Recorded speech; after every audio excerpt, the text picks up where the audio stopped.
Hey everybody, welcome to section 7-5. Today we're going to talk about multiples. Multiples are very easy to remember. If you can skip count, you already know what a multiple is. The technical definition of a multiple is a number you get when you multiply a whole number with another factor. For example, if I take the whole number of 2 and I multiply it with another factor, in this case I'm going to choose 3, the multiple would be 6. That means when I skip count by 2's 3 times, I will get to the number 6. Multiples are really simple to remember because we can all count slowly, carefully, and remember them. For example, let me make a multiple tower as we've been doing throughout the entire year in our class. I'm going to make a multiple tower of 6's. So what I'm going to do, put my 6 up top, and I'm simply going to skip count by 6's. So 6 times 1 is 6. 6 times 2 is 12. 6 times 3 is 18. And I'm going to continue this multiple tower without writing the problems for 6's. 24.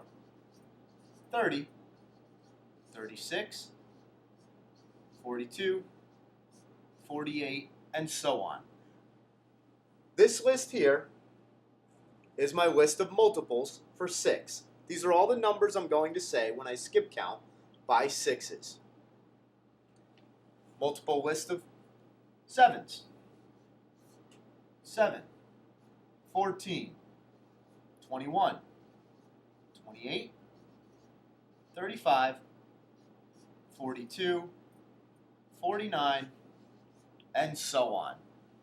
That means I'm going to skip count by 7's, and all of the numbers that I say will be a multiple of the number 7.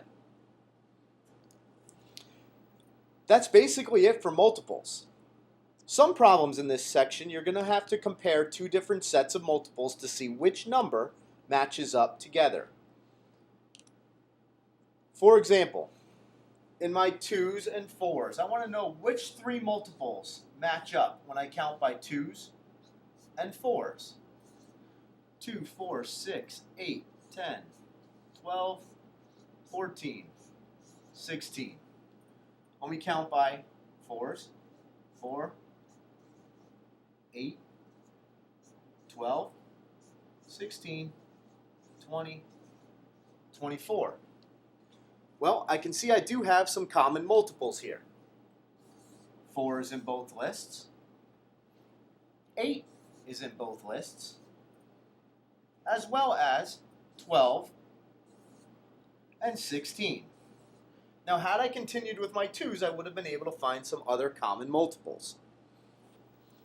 But this is a great way to end Chapter 7 because multiples are really easy if you remember how to skip count. Remember, we're going to have a test coming up because this is the last lesson in Chapter 7. So make sure you watch some videos, do some practice problems at the end of the chapter, and study for our test that's going to be coming up. Good job this week with Chapter 7.